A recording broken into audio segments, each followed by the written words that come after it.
Ассаламу алейкум, құрметті көрермен. Есім Ерлан Арын. Бұл YouTube желісіндегі ең алғашқы қазақ тіліндегі техника талдау арнасы. Бүгін біз Қостанайдамыз. Асхат деген бауырымыздың қонағындамыз. Асхат, осы телескопиялық погрузчиктер туралы кішкене мәлімет берсең, осы қазақ жігіттеріне таныстырып, мән жайын айтып, қалай не жұмыс істейді, қандай жұмыс істейді? Ассаламағалейкум, қазақ елі.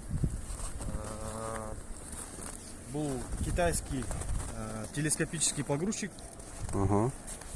Бренд Мамонт. Жай погрузчиктан оның айырмашылығы қандай? Жай погрузчиктан айырмашылығы телескопический стреласында.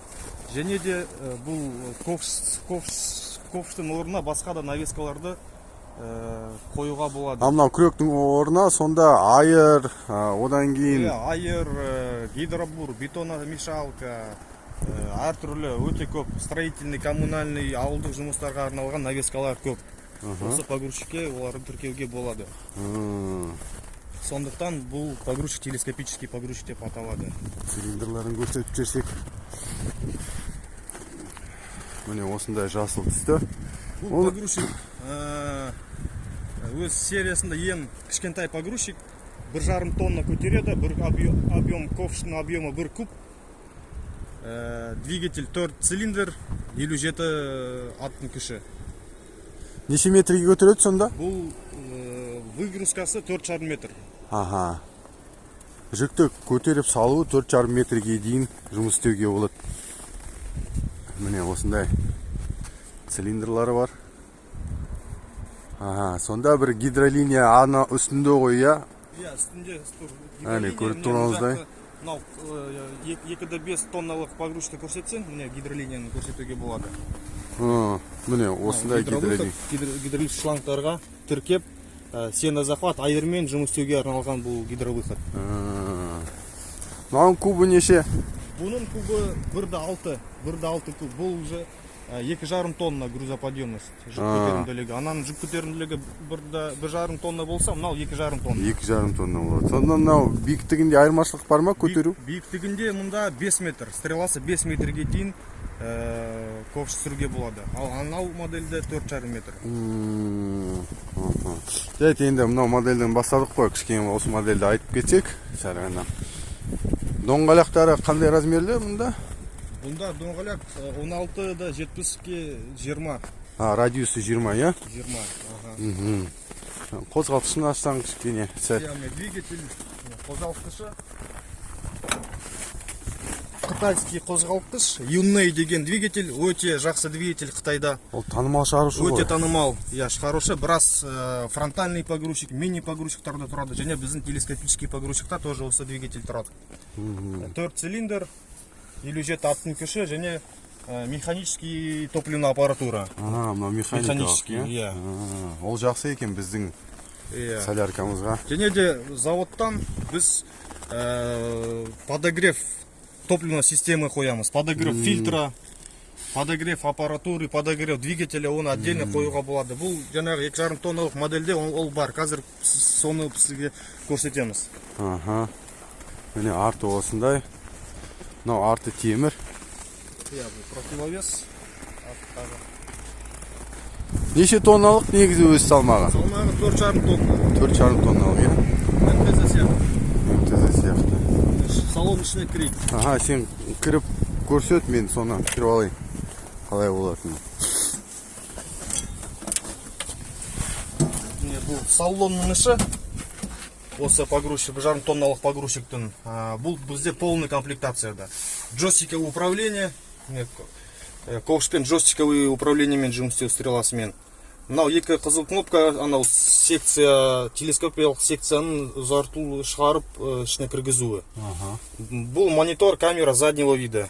Тұр міне, мұн жақта тұр кондиционер, печка. Бұл полный комплектация заводтан. Және де зип ящик, инструменттер заводтан. Оның ішінде не бар, кәне көрсетші, бәріне қызық болшы. Оның ішінде енді көп нәрсе ондай жоқ. Основной нәрселер ғана шприц, смазываттайтын шприц, баллоник, масляный фильтрдің алуға. Және основной кілттер, және мынау фаркоп. Палец фаркоп. Документтерия бүкілі мұнда. Мынау тікелей Қытайдан келген магнитоласы бар екен, әне. Магнитофон. Колонкалар әне андай мықты. Міне бұда переключениесі, бұл коробканы переключениесі. Алдына және артына. Астыңғы рычаг бұл пониженный повышенный передачаның рычагы. Және де заводтан, онда бізде полная комплектация дегеніміз, мұнда тұр гироскоп деген. Ол плавающая функция стрелы деген. Стреланы жерге қойсаңыз, щеткамен жұмыс істесеңіз, подметать. Сонда стрела жолға өзі, қандай жол қисық болса, соған өзі бейімделеді. Әне көрдіңіз бе, қалай жақсы ойлап тапқан. Салон әдемі екен. Заманауи салонға сәйкес қылып істеген.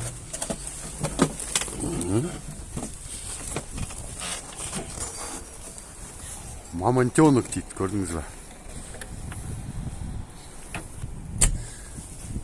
Оның бағасы қандай? Бұның бағасы $23,000.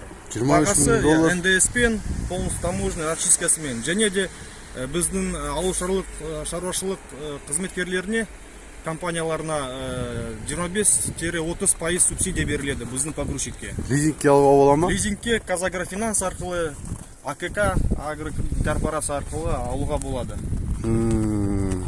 Коробкасы қандай мұнда белес қораба? Коробкасы стандартный, фронтальный, 1,5 тонналық фронтальный погрузчиктің коробкасы.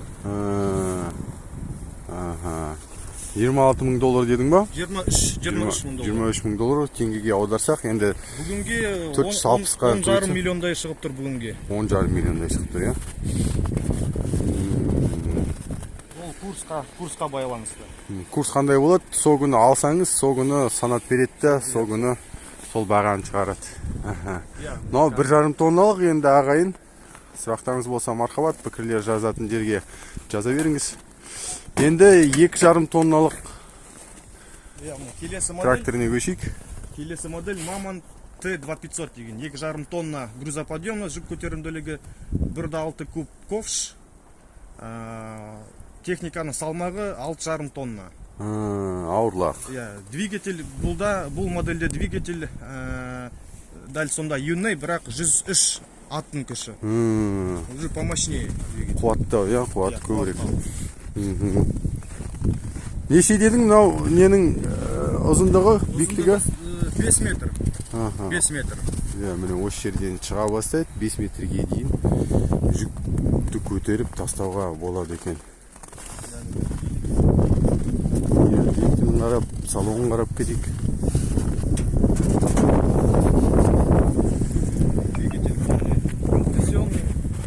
Турбированный. Компрессиялық турбинасы бар. Турбинасы тұр. Простой двигатель. Ешқандай электроникасыз. Басқа жағына көрсетейік.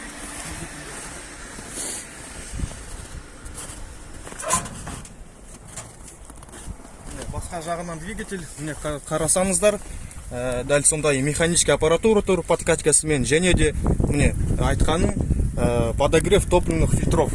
Міне подогрев топливных фильтров, және де міне подогрев двигателя. Мынау тасолды жылтады ғой, Тасолды жылтады, және подогрев топливных фильтров пен топливного бака. Бактың да несі бар жылтатын?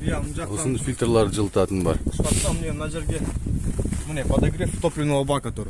Қыста аяз болса, бұны қосып, солярканы жылытуға болады. Осындай алдынан келіп көрсетсек.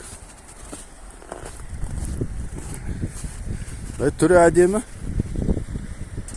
Сайман жағынан қалай?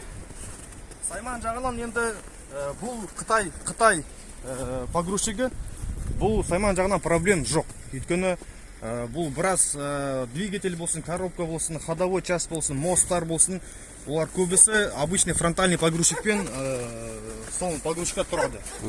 И біраз дүкендер сататын, китайский погрузчик сататын Сайман дүкендері, бәрінде осындай Саймандар бар.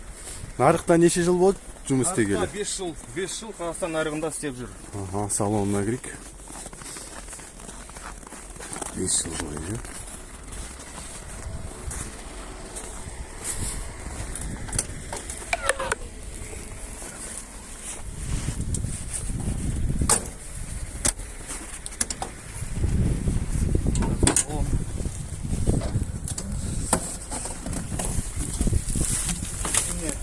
салон 1,5 тонналық моделімен бірдей негізі.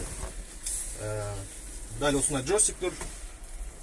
Мынау жаңағы екі кнопка выдвижения секции телескопической стрелы. Мынау рычаг айырға захват болу үшін. Также пеш, кондиционер орнатылған. Полная комплектация. Камера заднего вида, магнитофон, кондиционер, zip-ящик. Отырғанда ыңғайлы ма? Отырғанда я ыңғайлы. Сиденьесі артына алдына Қозғалады, иә? қозғалады, я. Ыңғаймен отыруға болады. Кондиционер астында деп. Соны осындай ящигі бар саймандармен бүге. Мынау не сонда, мынау не алған? Бұл агенттушілерге арналған ящик. Мұнда агенттушілер қоюға болады. Жақсы екен бүкілі. Проблесковый маячок және тоже заводтан келеді. Бұл неше теңге? Бұның бағасы, бұл погрузчиктің бағасы $30,000. $30,000. 460-ға көбейте беріңіз. Иә, $30,000. Сосын шығат бағасы. 14 миллиондай курспен қарау. 13,5-14 миллиондай. Ал погрузчиктардың жақсы екен. Былай қарағанда, осы арнадан іздеп сен тауып, я мен арқылы, одан кейін осы техника талдау арнасынан, қазақ тілі талдау арнасынан келдік десе жеңілдік жасайсың ба? Я, әрине, Ерлан Арын каналына тіркеліңіздер. Осы каналдан звондасаңыздар, сіздерге скидка, индивидуальный условия сіздерге істеп береміз. Әне, үлкен рахмет, Алла разы болсын. Ал ағайын, түсірілім сізге ұнаса, осы арнаға тіркеліп, лайк басып, еңбегіңізді бағалап, сұрақтарыңыз болса, пікірлер қалдыратын жерге сұрақтарыңыз қоюға мархабат. Мен бүкіл сұрақтарға жауап беремін. Сондықтан осы телескопиялық погрузчиктер сізге қызықтырса, звондап сұрай беріңіздер. Тыңдағандарыңыз үшін, қарағандарыңыз үшін үлкен рахмет. Амандықта кездесейік. Еліміз аман, жұртымыз тиыш, тіліміз бүтін болсын. Ал Асхат бауырым, үлкен рахмет саған. Рахмет сіздерге. Уақыт бөлгенің. Ассаламу алейкум. Алейкум ассалям. Жұмысын жемісті болсын. Сау саламатта кездесейік ағайын.